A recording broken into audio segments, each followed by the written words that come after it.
Or nasasangkot ang pangalan ni Pangulong Bongbong Marcos dito sa napakalaking korupsyon sa Pilipinas. Sa tingin niyo po ba may credibility ito mga expose ni Congressman Saldico? Mahirap kasing paniwalaan na hindi kasali, hindi lamang si Presidente Marcos o kaya si Speaker Romualdez at iba pang mga congressman o maaaring iba pang senador, no? At yung mga taga DPWH na hindi kasali yung pinaka nasa itaas. Yes. Dahil unang-una, bumoto tayo ng presidente at vice-presidente. Ang presidente, pag upo niya, meron siyang kabinete. Ang presidente hindi kumikilos na mag-isa. Yes. Kadalasan, yung hindi alam ng presidente, yung kabinete, yun ang nagre-reinforce, di ba? Opo. Sa kanya, binibigyan ng impormasyon, binibigyan ng payo, binibigyan ng advice. Kaya siya yung kabinete. Yun yung cabinet. Ngayon, hindi maaaring lumabas ang kahit anumang budget, kahit na piso, hindi pwede lumabas dyan kung hindi alam ng mga kinaukulang departamento. Yung nakikita natin, DPWH pa lang yan eh. Hindi pa natin nakikita Department of Finance. Diba? Hindi pa nakikita Department of Budget and Management, Department of Health, Education, etc. etc. Lahat yan sa ilalim ng Pangulo. Hindi sa ilalim ng Kongreso yan. Apo. Yan ay nasa ilalim ng Presidente ng Republika ng Pilipinas. Sa gusto niya at sa ayaw niya, baka naman hindi niya alam na talaga nasa ilalim niya, kaya sinabi niya, mahiya kayo. Sinong kayo ang mahihiya? Di ba? Yes po. Para mahiya, yung dapat tinutukoy niyang mahihiya, dapat siya mismo ang magsabi. O sino kayo ang dapat mahiya? Kasi parang sinabi mo, kayo dapat mahiya. Pero ako, hindi ako kasali ha. Apo. Diba? May iba yung ganun eh, di ba? Kaya, kailangan liwanagin natin. Huwag yung kasi pahapyaw-hapyaw, palampas-lampas, pasagi-sagi yung ating ginagawa eh. Nagugulan yung tao eh. Sa ginagawa nila ngayon, sinasabi ko na to yung epekto ng baha sa iba't ibang dako ng Pilipinas, yung mga walang pera sa ospital, yung mga walang pambayad sa anumang kapangangailangan, kalsadang bulok, tulay na nahuhulog, lahat yan. Sabihin natin, yung Ghost Project at iba pa. Kung susumatotalin mo yan, baka para tinamaan tayo ng lindol na 7.2 magnitude. Yes po. At gaano katagal aabutin mga recovery period? Diyan masakit ang loob ko eh. Bakit? Wala na akong 30 taon pa para mag-recover yung ekonomiya ng ating bansa. Eh ang ginagawa nila, ginagahasa nila, tapos sasadsad na yan sa ilalim, below zero pa yan pupunta, aabutin yan. Diyan masakit ang loob ko dahil kawawa yung mga bata. Apo. Kawawa yung mga walang kamuwang-muwang. Opo. Kahit na yung mga ibang tao na bigyan ng isang katutak na ayuda, milyon-milyon ang kinalat nila nung eleksyon. Pero, sino magbabayad doon sa mga kotse na wala? Nagpatong-patong na lang, parang aluminum foil yung kotse. Opo. Sino magbabayad sa mga TV na pinag-ipunan nila, binigay ng pera ng mga OFW sa mga kamag-anak nila, yung mga sari-sari store nila, yung mga tindahan nila, yung mga coffee shop nila, kung ano man. Naupos lahat yan. Yes. O ngayon, nagtuturoan ngayon, nagtatakipan. Stop it. Kasi everybody's covering up for each other. Yes. We cannot survive this, di ba? Apo. Ngayon, sasabihin nila, ikaw, pumunta ka ng Chile. Para huwag ka na makisawsaw dito. Hindi pwedeng ganyan eh. Binalangyanan natin yung taong bayan, niloko na natin, ninakawan na natin, na disgrasya na sila. Pagkatapos ngayon, parang, di namin alam sinong gumawa niyan eh. Hanapin muna natin mga mukhang multo. Yes. Tama Hindi po. pwede yan. Yan, tama po kayo, Senator. Parang nawawala po talaga yung accountability, nagtuturuan. But anyway... Yeah, the institutions are blowing up. Yes. You know, we want to see the wheels of justice turn and turn quickly, not slowly. Because, what are you waiting for? Another bagyo? Another hanggang nguso, yung baha? Yung bang hinihintay pa natin, di ba? Apo. Kasi ang nangyayari tao si Saldico, si ganito, si ganyan, si DPW, wala lahat yan. Parang sarswela. Gusto nyo ba binibigay nyo sa tao isang sarswela? Ano to? Samantalang, yung mga nasa itaas, sasabihin natin, sinong may kasalanan? Si Speaker, si kusino. I tell you, the Speaker of the House or the Senate President will not be able to insert 5 pesos kung hindi aprobado ng Malacanang. Yun. Paano? Di ba? Kami, nandun din kami nun eh. Apo. Nasa Senado din ako eh. Wala Apo. kami ganyanan. Hindi pwede. Dahil meron kaming pagtingin, meron kaming paggalang sa institusyon. Hindi kailangan kaibigan ko ang presidente. Hindi kailangan body-body ko presidente. Kahit sino pa ilagay mo sa Malacanang, ang respeto dapat nandun sa posisyon. Yes. Nandun sa Malacanang. Hindi kung sino man ang nakaupo dyan. Tama. Kaya yung kung sino man ang nakaupo dyan, kung ikaw na nagiging kahiya-hiya ng ating bayan, wag natin, kasi ang nangyari, hinahati natin yung tao eh. Duterte ka ba o Marcos? O bakit? Ang dami dito. Hindi ako Ang dami dito bumoto ng Marcos Duterte. Whether Duterte sila o Marcos sila, tandem yun magkasama yun, di ba? Yes po. O, iba nagsisisi, yung iba okay lang kasi kasali sila sa racket, okay lang. Yes. Walang problema. Individual opinions yan. Meron tayong saligang batas. Are we a democracy under a constitution? Or are we totally anarchy na talagang tawag mo dito? Or corruptocracy? Di ba? Ano ba tayo? Ngayon, kung tayo constitution ang ating batayan, ng ating sistema, ng pamamahala, ng ating pamahalaan, kung ano man ang mangyari sa Pangulo, merong pangalawang Pangulo.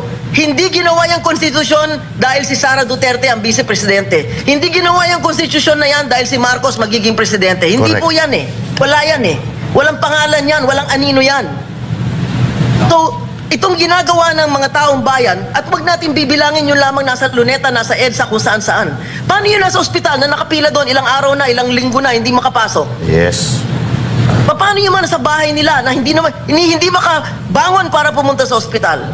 Yung wala nang makain, kumakain sa garbage cans na pumupulot ng basura para kainin. Hindi sila kasama sa rally. Paano yung mga manggagawa na mawawalan ng sweldo sa isang araw kung sila nasa rally? Correct. Paano yan? Hindi nyo binibilang yan. Apo. Kaya kuminsan, ayoko nga magsalita. Sabi nila, pupunta ka ba sa rally? Bakit? Sabi ko, ilang taong kami nasa rally? 1983. 86 hanggang 86 yan. 3 taon nasa rally. Ito, 3 araw pa lang. Yes. Ano sasabihin nyo? Iba sa amin, namatay na. Iba sa amin, na-torture, na-kulong. Yung ibang kasamahan natin, binaril mismo dyan sa Welcome Rotonda. O yung anak ni Princess Nebenso, si Fidel. Dyan, binaril mismo sa Welcome Rotonda. Pero 3 taon yan. Ano bang gusto natin mangyari? Yes. Kasi hindi tayo nagkakaisa Kung corruption, lawlessness, yung deceit, yung talagang kawalanghiyaan, yung kanya-kanyang self-preservation. Isipin mo, wala kang pambili ng baterya para sa motorsiklo mo o jeepney mo, pagkatapos makita mo 400 milyon na lulustay sa casino? Correct. Ano ka? Anong sasagot mo sa kanila? Senator, regarding po dito na pag-uusapan niya rin lang naman natin ang rally, eto po kasing pahayag ni Yusek Claire Castro. Ang sabi niya po ay sumusuporta po ang Iglesia ni Cristo kay Pangulong Bongbong Marcos. Pero sa kabilang banda naman po, sabi ng ombudsman, nakakuha daw po ng kakampi itong si VP Sara Duterte sa mga Iglesia ni Cristo. Parang magkaiba po yung kanilang paniniwala tungkol sa rally. Ano po yung masasabi niyo dito? Alam nyo, matagal na strategy na yan. Wala pa si Heso Kristo sa balat ng lupa. Strategy na nila yan. Divide and conquer. Di ba natin alam yon? Apo.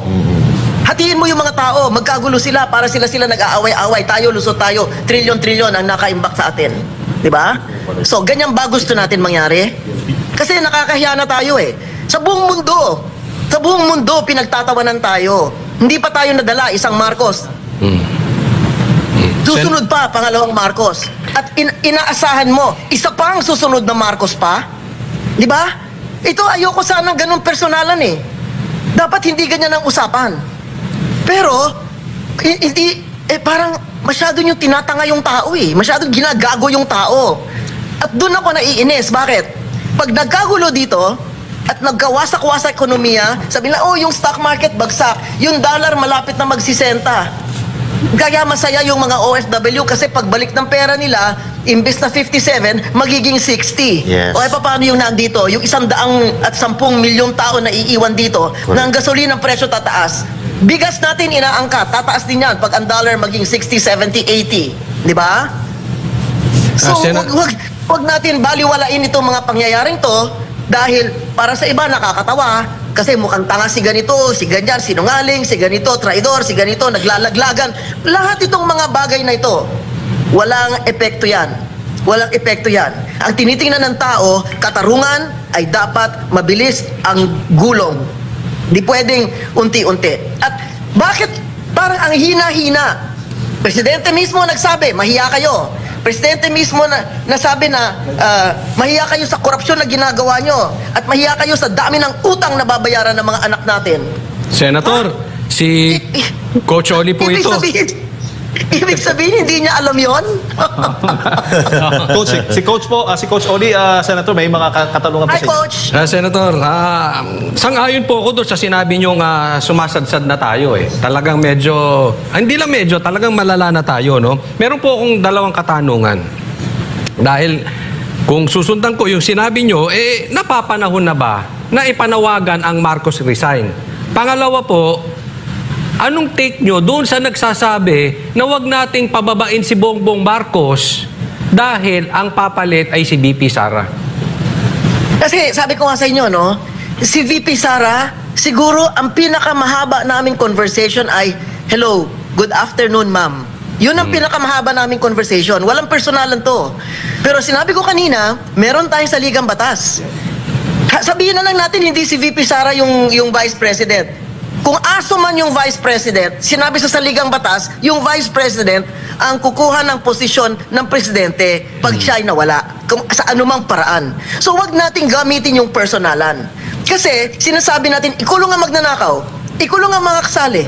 O ngayon, kung halimbawa, kasama ang Presidente do sa gulo na ito, kasi hindi pwedeng hindi niya alam paano mo paniniwalaan? Paano mo mapapaniwalaan kay Juan de la Cruz na exempted siya?